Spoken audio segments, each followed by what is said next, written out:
Hey everyone, welcome back to my YouTube channel. My name's Cassidy. Today I'm gonna be ranking couples in popular romance books. So let's get into it. Also, if you can see my skin, I'm not sure how clear the camera's gonna be. It's like peeling off because I've started skin cycling. And if you don't know what that is, I found it on TikTok.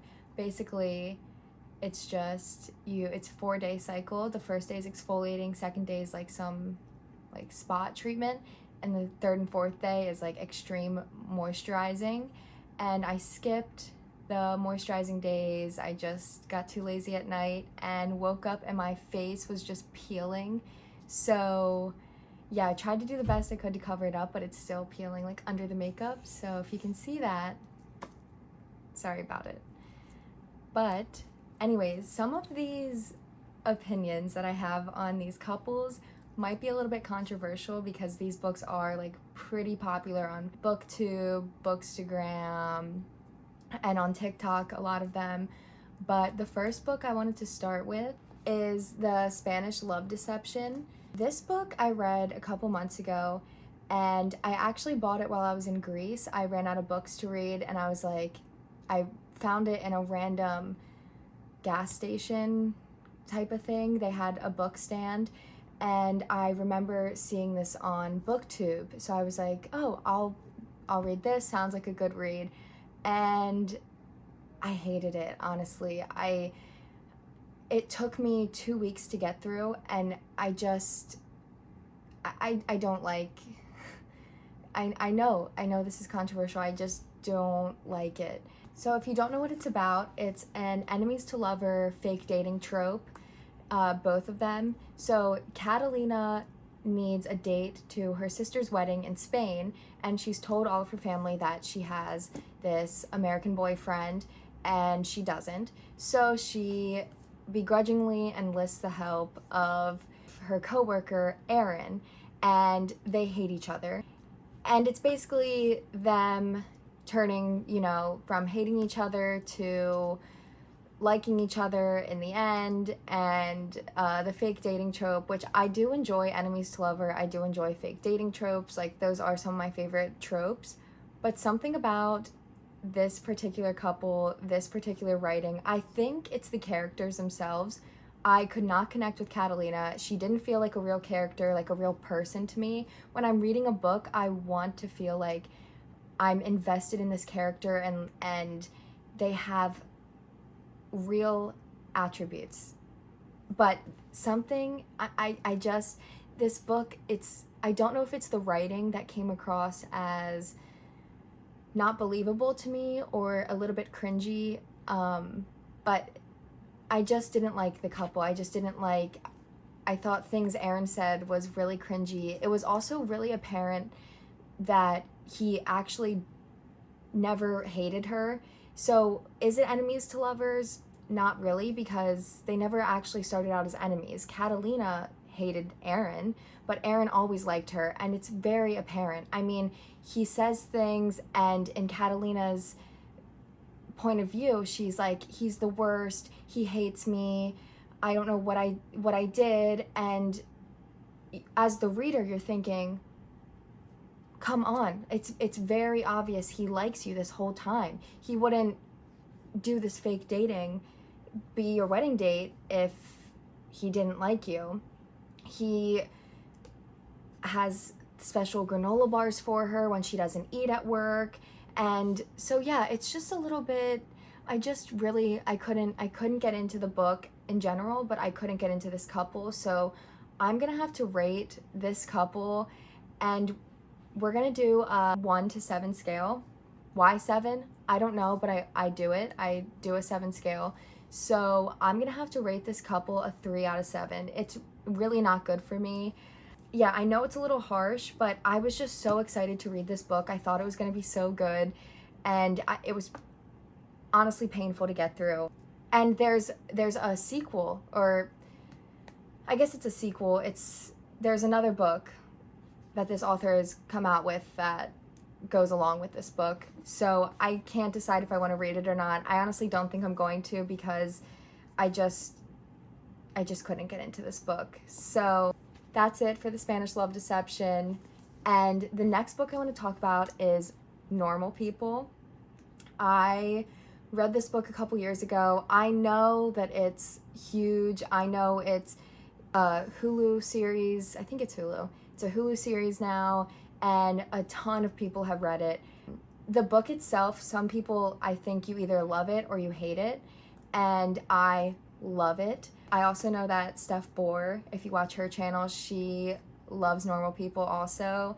I think the writing is a little bit, it is kind of hard to get into, I think, especially because it doesn't have quotation marks for the dialogue. So you really have to be reading, because sometimes, I'll admit, I do a little bit of skimming where I sometimes will look for the dialogue and skim it's not fluff, I don't want to say it's fluff, but the description and stuff.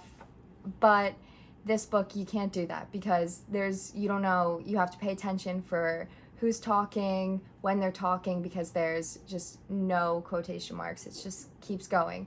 But it's so good. Normal People is basically about two friends, Connell and Marianne. It follows their relationship from high school through college. So it spans multiple years, and it's just such a heartbreaking, but also just like, it's such a good just love story that shows that love isn't just, it's not simple. And I think that's why I like it so much. It was so painful to experience the whole thing, because you become so connected. Basically, Marianne in high school is kind of a loser.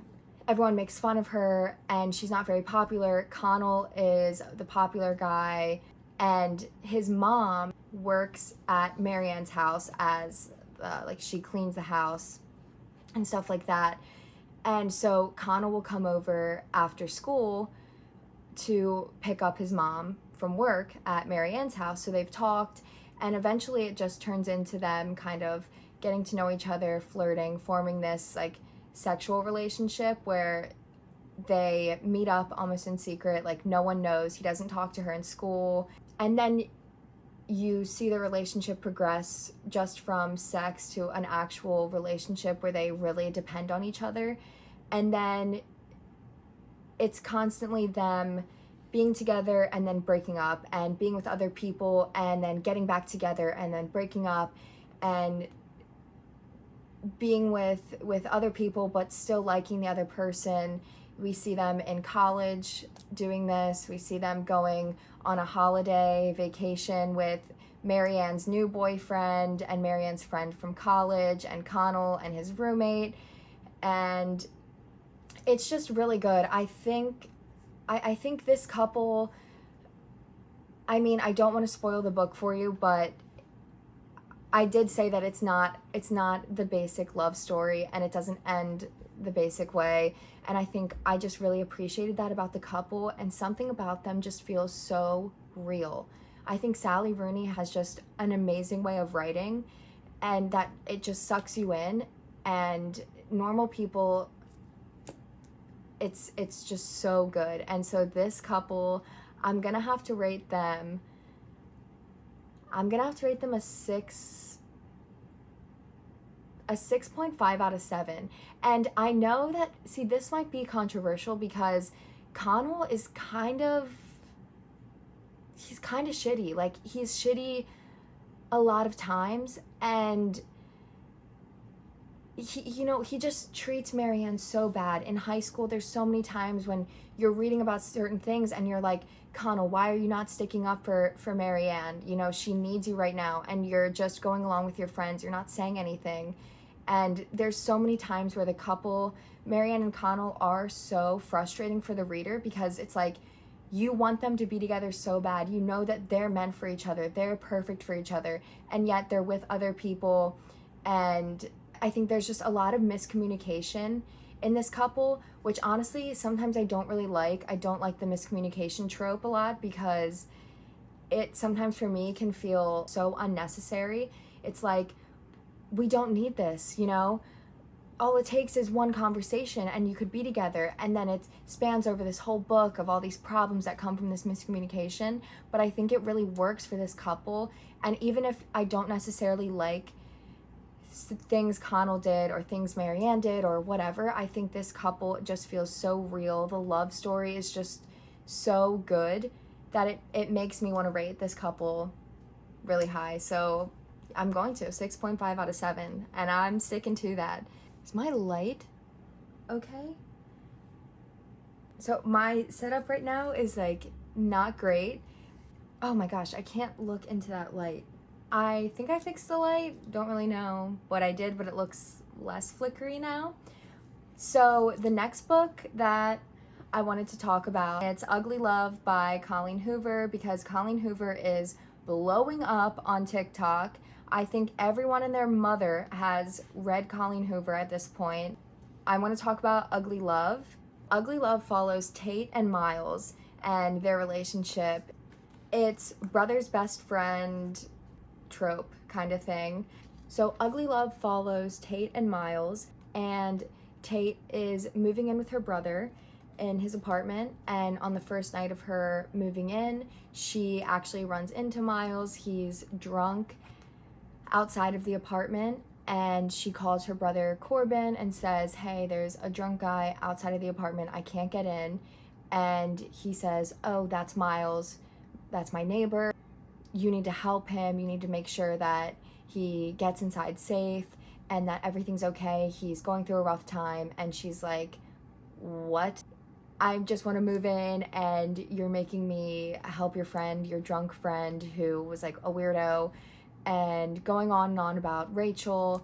And she's like, I don't even know who Rachel is. And so that's their first encounter, and then we see them meet again, and she really doesn't like Miles. We kind of see their relationship progress from Tate really not liking him to realizing she has this sexual attraction to him. And so they form this deal where they're just gonna have sex and that's it, and it's just gonna be that kind of relationship. And Miles tells her, I can't give you anything more than that. He doesn't tell her why he can't, just that he can't love anyone, he can't be in a relationship. And this book is also switches point of views from Tate to Miles, and when it's in Miles' perspective, you're learning who Rachel is, what happened with Rachel that led to this like big breakup, and why Miles is the way he is and why he can't have this relationship. The whole time you're thinking you want them to be together and not just be having sex and then be having sex. I don't think that's right. You want them to have more of a relationship. And then there's also the aspect of Tate's brother finding out that they're together. He says, as long as you're being respectful and all this stuff. And Miles is like, look, man, honestly, like I can't give your sister what she needs. And so it's that kind of thing. I'm sure you can guess how it ends, but I did think the book was really good. As far as the characters go, I don't think they're anything special. I found Miles to be like a little bit annoying. I mean, once you realize what he goes through with Rachel, you can kind of understand why he doesn't want a relationship. But at the same time, it's like, you know, do you really have to just have sex with your brothers? Or what is up with me and the brother thing? With your best friend's sister, couldn't you find someone else to do that with? And you know that he does really like Tate and want to be with her, but he can't. I like Tate as a character a lot. I found her character to be likable, and sometimes that's hard for me to do. Overall, I'm gonna have to give their relationship, their coupleness, I think a 4.9 out of 7. Pretty good, just a little frustrating at times because you really want them to have this full relationship and it just doesn't happen. And so that's just really annoying, but overall, good book. Next up, we have The Hating Game. Very popular book, just came out as a movie not that long ago with Lucy, what is her name? Lucy Thorne? Is that? Pretty Little Liars, Lucy Thorne. Yeah, so it just came out. I don't even want to talk about the movie. I honestly, I hated it. I hated it. I don't even want to talk about it. But anyways, the Hating Game has been super popular. It follows Lucy and Josh in an enemies to lovers, also workplace romance sort of trope, where Lucy and Josh both worked at separate publishing companies that merged into one, and now they're in the same building. And so they're working, their desks are right across from each other, and they hate each other. And they're also up for the same promotion, and so they're in a competition of who's going to get this promotion. And I want to say that the writing in this book, it was cringy. It was hard to get through. And you know what? Noelle Gallagher, who does book videos on YouTube, she loves the Hating Game. She got a tattoo for it, and I respect that. I respect that she likes the book that much, but I personally couldn't get into it. I finished it. I did enjoy it, but some things were just a little bit too much. Like I said, I like an enemies to lovers romance, but Lucy, to me as a character, is a little bit too quirky. She has a thing for wearing like particularly odd, bright colored outfits, which is fine. But she also is like really into Smurfs. She has a whole thing with Smurfs and strawberries. It just feels a little bit too try hard to be quirky and to be different and unique for a book character. And then Josh is just weird. Like, he's honestly plain weird. There's a point in time where Lucy goes over to Josh's place and she notices the color of his walls, and she said something about it, and it turns out the color of his, I think, bedroom walls are painted the same color as her eyes. That's weird. That's really weird. They weren't dating. I don't know. Like, that's weird. There's a lot of good scenes between them. There's a lot of good, like, steamy scenes in there.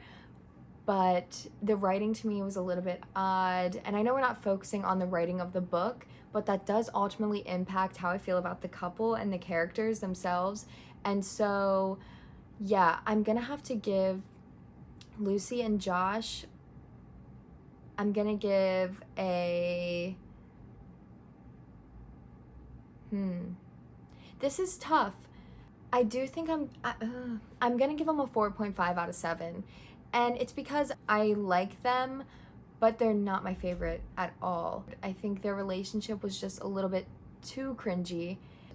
I think it was obvious that they did like each other, at least that Josh liked Lucy, and she just kind of couldn't see it. Yeah, the workplace drama was fun, and there's like an elevator scene that's steamy. Josh takes Lucy to his sister's wedding, which is a fun scene, but yeah, overall, the couple just wasn't my favorite, and so 4.5 out of 7. So the next book I'm going to talk about is Book Lovers by Emily Henry, and this follows Nora and Charlie. Basically, Nora is living in New York City. She's a city girl. Nora is a literary agent. She has really bad luck in relationships and just thinks that she's never going to find that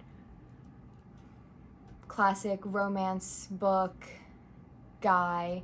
She never has luck with these tropes, and she's just destined to not find a guy that's going to fit into this romance book. She is the agent for this author who writes a book set in Sunshine Falls, which is a small town, kind of in the middle of nowhere.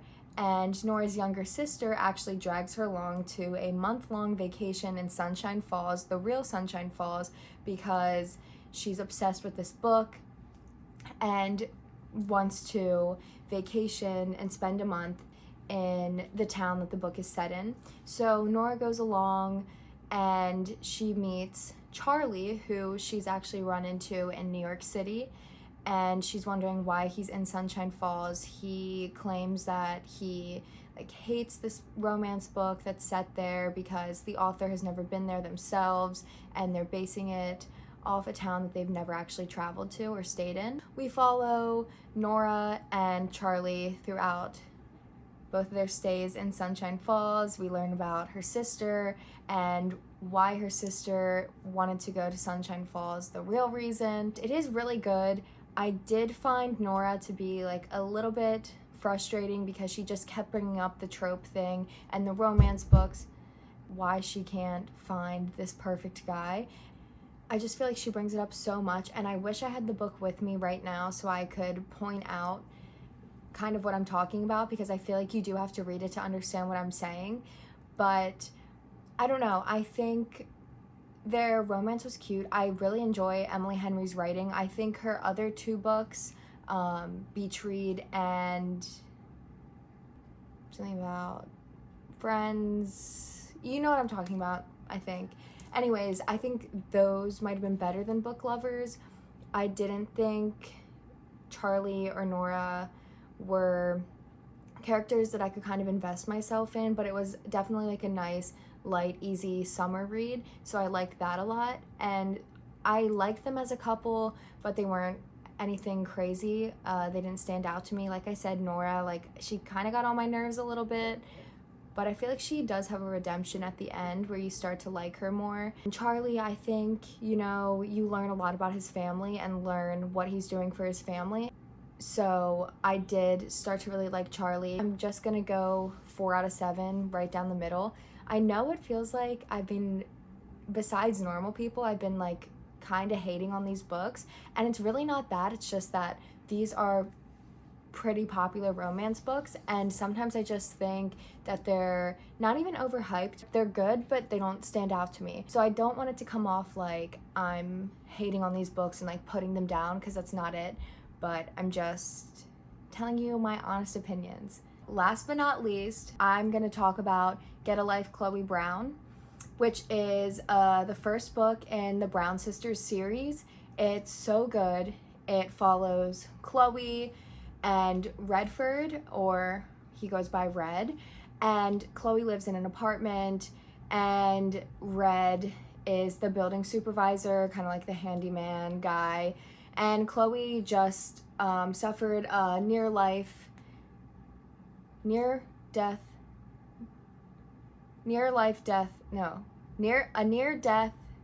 situation that, anyways, she almost dies, and she's living in this apartment and decides, you know what, I'm gonna make a list of things that I want to do to get a life, since she just suffered from this. And so she enlists the help of Red. Red is also a secret artist, and he works on his art at night, and Chloe secretly watches him. Talia Hibbert's writing is just so good. I think she brings the characters to life in a way that, you know, it's not just regular type of, the characters feel like real people. They're going back and forth with little like bantery stuff, and it's funny, and it makes you laugh, and it makes you feel like they're not just on the page, but it feels like you're really invested in this story. It's not like, you know, anything particularly crazy happens. It really does just follow Chloe trying to knock these things off her list, and the relationship that her and Red form by Red helping her out with completing all this stuff. You get a lot of Chloe's family and her sisters, which actually the next 2 books in the series follow her sisters, and so it's really cool because the other books, you're still seeing Chloe and Red in her sister's books, and you're seeing her sister, you're seeing all of them in all of the books, and I really like that aspect of it. The couples themselves never really go away. They're always kind of in the background in the other books. I also just think that Red, yes, he's kind of that basic, not basic, but that character that, you know, he's the handyman, he's a supervisor of the apartment, but it feels like he genuinely is helping Chloe do these things because he wants to help her fulfill her wishes to complete this list, and then he just genuinely falls for her. You're seeing how there is like a slight miscommunication, which ultimately impacts the relationship for a little bit, but Chloe is such a likable character, and really all of Talia Hibbert's characters, all the sisters are super likable, and the couple just feels real. And there's some funny scenes, there's some steamy scenes, there's honestly, she has like, it's pretty steamy. You would never get that from the cover. I think it's funny because it's always the most cartoony covers or unsuspecting covers that have the steamiest scenes. I really enjoyed this couple and how natural the progression was. It didn't feel forced to me, which I really appreciated. And I just think Talia's writing, I think, just makes such a difference in the characters, in her descriptions of the characters, in her world building and character building. I just really felt connected to them. I'm gonna have to give that couple a 7 out of 7. And I know that beats normal people, which is surprising, but I still, Connell, still don't know how I feel about him. And Redford's pretty great. Okay, I think that wraps up my ratings of couples from popular romance books. I hope you all enjoyed. I honestly had a really fun time looking back on these books that I read, because some of them I read kind of a long time ago, and it was kind of nice to look back and think about these characters and about these couples and how I was feeling in the moment while I was reading the book, but also looking back on the books and reflecting on the couples. I think it's probably a different opinion, maybe, of when I read the book. I'm not sure, but I had a really fun time. I hope you all enjoyed the video, and thanks so much for watching.